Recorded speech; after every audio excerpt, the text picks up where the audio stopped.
लगभग लाखों वर्ष पहले सत्ययुग में जब पृथ्वी में पाताल लोक के असुरों के राजा रंभ और क्रंभ नाम के दो भाई हुआ करते थे और वे निसंतान होने के कारण निराशा के घोर अंधेरे में डूब चुके थे, तब उन्होंने देवताओं की तपस्या करने का निश्चय कर लिया, जिसके लिए रंभ ने अग्निदेव को खुश करने के लिए अग्नि के घेरे के बीचों बीच और क्रंभ ने एक झील में आधा डूबकर वरुण देव की तपस्या करने लगा। फिर यूं ही तपस्या करते करते कुछ वर्ष बीत गए और एक दिन यह बात इंद्रदेव को पता चली। फिर उन्हें लगा कि जरूर ये दोनों असुर भाई वरदान पाने के बाद देवताओं का ही कुछ अहित करेंगे। जिसके बाद एक दिन इंद्रदेव धरती पर प्रकट हुए और उस झील के पास जा खड़े हुए जहाँ क्रंभ झील में आधा डूबे हुए तपस्या कर रहा था। फिर इंद्रदेव ने एक विशाल मगरमच्छ का रूप लेकर झील में प्रवेश किया और क्रंभ के ऊपर एक घातक हमला कर दिया, जिससे क्रंभ की तड़प तड़प कर उसी झील में मौत हो गई। और इस घटना का एहसास रंभ को तपस्या करते वक्त ही हो चुका था और उसने अपने तपस्या के तेज से यह भी पता लगा लिया था कि वो विशाल मगरमच्छ कोई और नहीं बल्कि स्वयं इंद्रदेव हैं। रंभ अपने भाई क्रंभ से बेहद प्रेम करता था और वह उसकी मौत का सदमा सह नहीं पाया, इसीलिए उसने अपने तपस्या को वहीं भंग कर एक तलवार प्रकट कर खुद को मारने ही जा रहा था कि अचानक वहां अग्निदेव प्रकट हो गए और उसे ऐसा करने से रोक लिया और रंभ से अपना इच्छित वरदान मांगने को कहा। जिसके बाद रंभ ने काफी सोचा और इंद्रदेव के दुष्कर्मों को ध्यान में रखते हुए अग्निदेव से एक ऐसी संतान मांगी जो इंद्र को परास्त कर सके। इतना ही नहीं बल्कि तीनों लोकों में भी राज कर सके। जिसके बाद अग्निदेव ना चाहते हुए भी रंभ को यह वरदान दे बैठे कि जो मादा रंभ से प्रेम कर बैठेगी वही उसके उस बलशाली संतान को जन्म देगी। इतना कहकर अग्निदेव अंतर्धान हो गए। इसके बाद समय यूं ही बीतता गया और आखिरकार वो समय आ ही गया जब एक महिष वर्ग की राक्षसी को रंभ से प्रेम हो गया। फिर महिषी राक्षसी ने अपने वर्ग और परिवार से बगावत कर रंभ के साथ विवाह रचा लिया, जबकि यह रिश्ता दोनों के परिवारों और वर्गों को बिल्कुल भी मंजूर न था। इसके कुछ वर्षों के बाद दोनों के बीच संभोग से महिषी गर्भवती हुई और समय यूं ही बीतता गया। फिर एक दिन महिषी वर्ग के कुछ राक्षसों ने रंभ और महिषी को अकेला देख उन पे हमला बोल दिया, जिसके फलस्वरूप रंभ की वहीं मृत्यु हो गई। जिसके बाद महिषी ने अपने होने वाले संतान को बचाने के लिए वहां से भाग खड़ी हुई, पर उन महिषी असुरों ने उसे भी मारने के लिए उसका पीछा किया।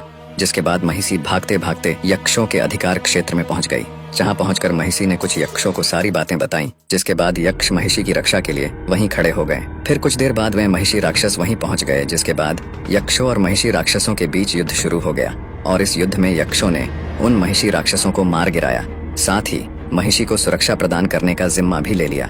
महिषी अपने पति रंभ से अत्यंत प्रेम करती थी और वह उसके मौत का सदमा सहन नहीं कर पा रही थी। फिर कुछ देर बाद यक्षों ने रंभ के मृत शरीर को अंतिम संस्कार के लिए तैयार किया और महिषी को इसकी सूचना दी। फिर कुछ देर बाद यक्षों द्वारा रंभ के चिता को आग लगाया गया और यह देख महिषी खुद को रोक न पाई और उस जलती हुई चिता में कूद पड़ी।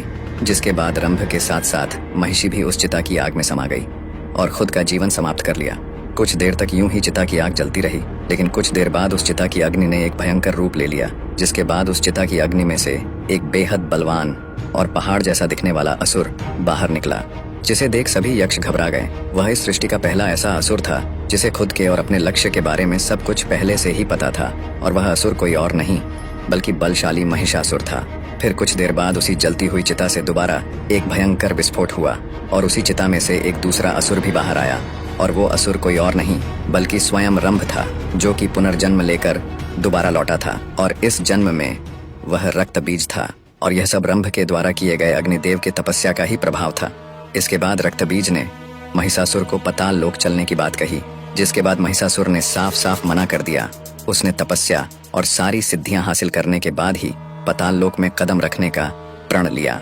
जिसके बाद महिषासुर निकल पड़ा ब्रह्मदेव की तपस्या करने। फिर वह एक शांत वन में जाकर अग्निकुंड का निर्माण कर उसी में बैठ पड़ता है तपस्या करने और ब्रह्मदेव को प्रसन्न करने के लिए वह एक अति कठिन तपस्या में लीन हो जाता है। तपस्या कुछ वर्षों तक यूं ही चलती रही और एक लंबे समय के बाद वो दिन आ ही गया जब ब्रह्मदेव महिषासुर से प्रसन्न होकर प्रकट हुए और फिर उन्होंने महिषासुर से अपना वरदान मांगने को कहा। जिसके बाद महिषासुर ने ब्रह्मदेव से सीधा अमर होने का वरदान मांग लिया, जिसके लिए ब्रह्मदेव ने साफ मना कर दिया और कोई दूसरा वरदान मांगने को कहा। जिसके बाद महिषासुर ने बड़े ही सोच विचार कर एक ऐसा वरदान मांगा जिसके दौरान कोई भी देवता या राक्षस उसका वध न कर सके। दरअसल महिषासुर स्त्रियों को बेहद कमजोर समझता था। उसे हमेशा से यही लगता था कि यदि पुरुष उसका कुछ अहित नहीं कर सकते तो ये स्त्रियां आखिर उसका क्या ही अहित कर लेंगी और उसने खुशी खुशी ब्रह्मदेव से यह वर मांग लिया। फिर ब्रह्मदेव ने महिषासुर को वरदान में सिर्फ एक महाशक्तिशाली स्त्री के हाथों ही अहित होने का वरदान देकर अंतर्धान हो गए। जिसके बाद महिषासुर जोड़ों से ठहाके लगाने लगा। फिर वह निकल पड़ा और भी अधिक से अधिक वरदान और सिद्धियां प्राप्त करने की ओर। इसके बाद हर एक वरदान प्राप्ति के बाद उसकी शक्ति अर्जित करने की कामना बढ़ती ही जाती। उसने तमाम अलग अलग देवताओं से शक्तियां अर्जित की, जिसके बाद उस समय महिषासुर पूरे ब्रह्मांड का एकमात्र महाशक्तिशाली असुर बन चुका था। फिर महिषासुर पृथ्वी के कोने कोने में जाकर भरपूर मारकाट मचाने लगा। उसने अन्य असुरों को आसानी से युद्ध में हराकर अपना साम्राज्य स्थापित करना शुरू कर दिया और धीरे धीरे पूरी धरती उसके अधीन हो गई। महिषासुर यही नहीं रुका, उसने स्वर्ग पर भी कब्जा करने की ठान ली और उसने अपने एक दूत को स्वर्गलोक भेजा और उस दूत ने इंद्रदेव को स्वर्गलोक खाली कर देने का संदेश सुना दिया। जिसके बाद इंद्रदेव आग बबूला हो उठे और उन्होंने समय नष्ट न करते हुए सभी देवताओं समेत महिषासुर के ऊपर हमला कर बैठे।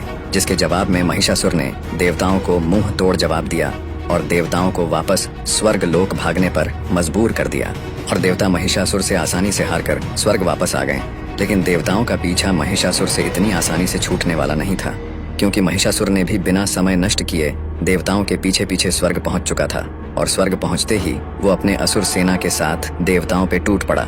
जिसके बाद स्वर्ग में देवताओं ने भी खूब दमखम के साथ महिषासुर और उसके असुरों के साथ युद्ध किया और अपना पराक्रम दिखाया। लेकिन अंत में महिषासुर की क्षमता और शक्ति के सामने देवताओं को स्वर्ग से भी भागना पड़ा और अब महिषासुर का कब्जा स्वर्गलोक पे भी हो चुका था, जिससे कि महिषासुर की छाती और भी चौड़ी हो चुकी थी। और यहाँ देवता स्वर्ग से पलायन कर सीधा ब्रह्मदेव के पास चले गए और ब्रह्मदेव से महिषासुर को दंडित करने की प्रार्थना करने लगे, जिसके लिए ब्रह्मदेव ने साफ मना कर दिया। जिसके बाद देवता निराश होकर सीधे वैकुंठ लोक यानी कि श्री विष्णु के पास चल पड़े। जिसके बाद इंद्रदेव समेत सभी देवता गण वैकुंठ धाम श्री विष्णु के पास चले आए और उनको सारी बात बताई। जिसके बाद श्री विष्णु काफी रुष्ट हुए और देवताओं के बातों से सहमत भी। फिर श्री विष्णु समेत सभी देवता चल पड़े पृथ्वी में स्थित कैलाश की ओर, जहाँ त्रिदेवों में से एक देवों के देव महादेव अपने ध्यान में लीन थे। तभी कैलाश में श्री विष्णु समेत सभी देवताओं का आगमन हुआ। फिर सभी देवों ने महादेव के समक्ष महिषासुर के आतंक की चर्चा की। जिसके बाद महादेव श्री विष्णु समेत सभी देवताओं ने महिषासुर से युद्ध करने की रणनीति बनाई।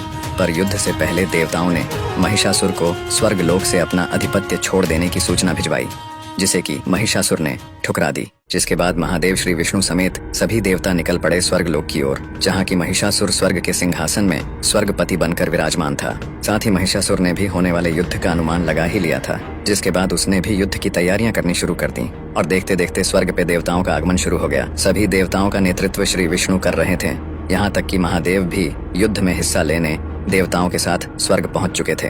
जिसके बाद महिषासुर की तरफ से युद्ध का बिगुल बज चुका था। फिर देवताओं और असुरों के बीच एक भयंकर महायुद्ध शुरू हो गया। जिसके बाद श्री विष्णु समेत सभी देवता मिलकर महिषासुर और उसके प्रमुख योद्धाओं के ऊपर टूट पड़े। फिर महिषासुर ने भी देवताओं के ऊपर बेहद शक्तिशाली प्रहार करना शुरू कर दिया। महिषासुर इंद्रदेव समेत कई देवताओं पर अकेले ही भारी पड़ने लगा। जिसके बाद श्री विष्णु सामने आए और अपने गदा प्रहार से महिषासुर को वहीं धूल चटाने लगे। जिसके बाद महिषासुर एक भैंस का रूप लेकर चल रहे युद्ध के बीच ओझल हो गया और फिर अपने स्पष्ट रूप में आकर देवताओं पे दोबारा से टूट पड़ा, जिससे कि कई देवता जोखिम हो गए।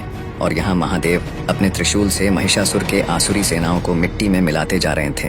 अपने सेना को समाप्त होता देख महिषासुर ने अपने सिद्ध से अपने सेना को दोबारा से और भी ज्यादा संख्या में उत्पन्न करना शुरू कर दिया और जोरों से ठहाके लगाने लगा।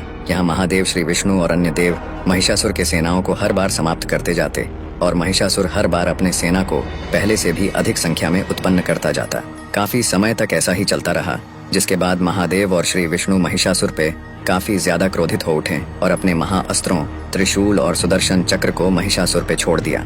जिसके बाद महादेव के हाथ से निकला त्रिशूल और श्री विष्णु के हाथ से निकला सुदर्शन चक्र महिषासुर के शरीर से टकराकर वापस अपने स्वामी के ही पास लौट गए, क्योंकि महिषासुर की रक्षा स्वयं ब्रह्मदेव की वो शक्तियां कर रही थी जो महिषासुर ने ब्रह्मदेव से वरदान के रूप में अर्जित की थी। फिर यह देख सभी देवता अचंभे में पड़ चुके थे और वहाँ महिषासुर जोरों से ठहाके लगाए जा रहा था। फिर अचानक महादेव और श्री विष्णु को ब्रह्मदेव का संकेत मिला और ब्रह्मदेव ने दोनों त्रिदेवों को युद्ध क्षेत्र से वापस लौटने का संकेत दिया। जिसके बाद दोनों त्रिदेव युद्ध क्षेत्र से अंतर्धान हो गए। फिर यह देख सभी देवता भी युद्ध क्षेत्र से दोनों त्रिदेवों के पीछे पीछे चले गए। जिसके बाद महिषासुर और उसकी असुर सेना हर्ष उल्लास से इस महायुद्ध को जीतने का जश्न मनाने लगे। और यहाँ महादेव श्री विष्णु समेत सभी देवता कैलाश पहुंचे और इसके बाद वहाँ ब्रह्मदेव भी प्रकट हुए। जिसके बाद महादेव ने ब्रह्मदेव से युद्ध क्षेत्र से वापस बुलाने का कारण पूछा। जिसके बाद ब्रह्मदेव ने महिषासुर को वरदान में दिए गए शर्त के बारे में सभी देवों को दोबारा से याद दिलाया, जिस पे देवताओं ने जवाब दिया कि यह बात तो सभी देव पहले से ही जानते थे, पर वे कर भी क्या सकते हैं। सृष्टि में ऐसी कोई स्त्री है ही नहीं जो महिषासुर के समक्ष ठहर सके। जिस पे ब्रह्मदेव ने कहा कि महिषासुर का अंत करने के लिए एक ऐसी स्त्री होनी चाहिए जिसके पास सभी देवताओं की कुछ कुछ शक्तियां मौजूद हों, और उस स्त्री के पास सभी देवताओं की शक्तियों को एक साथ संभाल पाने और उसका सही से इस्तेमाल कर पाने की क्षमता भी हो। जिस पे देवों ने पूछा कि आखिर इस सृष्टि में ऐसी स्त्री है ही कौन। जिसके बाद ब्रह्मदेव के मुंह से देवी पार्वती का नाम निकल पड़ा और उन्होंने कहा कि इस सृष्टि में एकमात्र देवी पार्वती ही है जो सभी देवताओं की शक्तियों को एक साथ संभाल सकती हैं और उसका सही से उपयोग भी कर सकती हैं। फिर महादेव और श्री विष्णु समेत सभी देव काफी प्रसन्न और उत्साहित हुए। जिसके बाद देवी पार्वती स्वयं का नाम सुनकर सभी देवों के समक्ष आ खड़ी हुई और सभी देवों ने देवी पार्वती को अभिवादन किया। जिसके बाद देवी पार्वती ने भी सभी देवों को अपना अभिवादन दिया। साथ ही सृष्टि के कल्याण के लिए स्वयं को चुने जाने के लिए ब्रह्मदेव का आभार और खुद को अति भाग्यशाली भी बताया। जिसके बाद महिषासुर से एक महाप्रलयंकारी युद्ध करने के लिए महादेव ने देवी पार्वती को अपना त्रिशूल प्रदान किया। इसके बाद श्री विष्णु ने भी देवी पार्वती को अपना सुदर्शन चक्र प्रदान किया। इंद्रदेव ने अपना वज्र प्रदान किया। इसके बाद सूर्यदेव ने अपने रोमकूपों और किरणों का तेज भरकर एक ढाल, इसके अलावा दिव्य तलवार और दिव्य सिंह देवी के सवारी के लिए प्रदान किया। इसके बाद विश्वकर्मा देव ने देवी को एक अभेद कवच प्रदान किया। साथ ही अनेकों अस्त्र भी प्रदान किए और अंत में सभी त्रिदेव समेत समस्त देवों ने अपने अपने शक्तियों का कुछ अंश देवी को प्रदान किया। फिर देवी पार्वती ने अपना वास्तविक रूप लिया, महाशक्ति देवी दुर्गा का, और यहाँ महिषासुर स्वर्ग लोक से ऊबकर अब पृथ्वी में ही रहते हुए तीनों लोकों का स्वामी बन बैठा था। पूरे ब्रह्मांड में महिषासुर की ख्याति चल पड़ी थी। वह पृथ्वी समेत पूरे ब्रह्मांड में ज्यादातर राज्यों को जीतकर उनका स्वामी बन बैठा था। और एक दिन जब वह अपने सिंहासन में बैठे अपने असुर सैनिकों को कहीं आक्रमण करने की आज्ञा दे ही रहा था, तभी अचानक उसके राज्य की जमीन थर्राने लगी, जैसे कि कहीं भूचाल आया हो। पर जब वह अपने महल के बाहर निकला तो उसने देखा कि उसके असुर सैनिकों में भगदड़ मची हुई है। इसके बाद उसका ध्यान दूर से आ रहे विशाल सिंह पे सवार एक विशालकाय स्त्री पे गया, जिसके अनेकों भुजाएं थीं, बेहद लंबे बाल हवा में लहरा रहे थे और पूरा जमीन उस स्त्री के आगमन से ही थर्रा उठा था। उस सिंह पे सवार स्त्री को देख महिषासुर अचंभे में पड़ चुका था और वह समझ चुका था कि वह स्त्री अब सीधे उसके राज्य पे ही हमला करने वाली है। फिर महिषासुर ने उस विशालकाय स्त्री को रोकने के लिए अपने सेनापति त्रिनेत्र को लगभग 5 लाख असुर सेना के साथ भेज दिया। फिर त्रिनेत्र और उसके असुर सैनिक उस विशालकाय स्त्री के समीप पहुंच तो गए, पर देवी दुर्गा के समक्ष क्षण भर भी टिक न पाए। देवी दुर्गा ने मात्र अपने कुछ प्रहार से ही त्रिनेत्र समेत उसके लाखों असुर सैनिकों को वहीं मौत के घाट उतार दिया। और महिषासुर दूर अपने महल में खड़े खड़े यह सब होता हुआ देख रहा था, पर उसे अपनी आंखों पे विश्वास नहीं हो रहा था। फिर कुछ देर बाद जब देवी दुर्गा उसके महल के पास आई और महिषासुर को युद्ध के लिए ललकारने लगी, तब महिषासुर देवी दुर्गा के बेहद सुंदर रूप को सामने देख काम वासना से भर उठा। फिर वह देवी दुर्गा के समीप गया और उनके सामने सीधा विवाह का प्रस्ताव रख दिया। जिसके बाद देवी दुर्गा महिषासुर पे काफी क्रोधित हो उठी और दोबारा से उसे युद्ध करने को कहने लगी। जिसके बाद महिषासुर जोरों से ठहाके लगाने लगा, जिसपे देवी दुर्गा का क्रोध और भी उग्र हो उठा। फिर महिषासुर ने देवी दुर्गा से यह बात कह दी कि वह स्त्रियों को युद्ध करने योग्य तो समझता ही नहीं, बल्कि स्त्रियां तो सिर्फ पुरुषों के काम वासना की पूर्ति के लिए ही होती हैं। जिस पे देवी दुर्गा के अंदर क्रोध की ज्वाला जलनी शुरू हो गई। पर फिर देवी दुर्गा ने अपने क्रोध को शांत करते हुए बेहद चतुराई से काम लिया। उन्होंने महिषासुर के समक्ष एक प्रस्ताव रखा कि यदि महिषासुर उन्हें युद्ध में हरा देता है तो वो स्वयं खुशी खुशी उससे विवाह कर लेंगी। फिर यह सुनकर महिषासुर जोरों से ठाके लगाने लगता है और बेहद उत्सुकता के साथ युद्ध के लिए सहमत भी हो जाता है। जिसके बाद महिषासुर भी खुद का आकार देवी दुर्गा के इतना ही विशालकाय बना लेता है, पर उसकी ऊंचाई देवी दुर्गा के समान नहीं बन पाती और महिषासुर कद में देवी दुर्गा से छोटा ही रह जाता है। जिसपे देवी दुर्गा मुस्कुरा पड़ती हैं और महिषासुर दांत पीसते रह जाता है। फिर महिषासुर अपनी तरफ से पहला वार देवी दुर्गा पे कर ही देता है।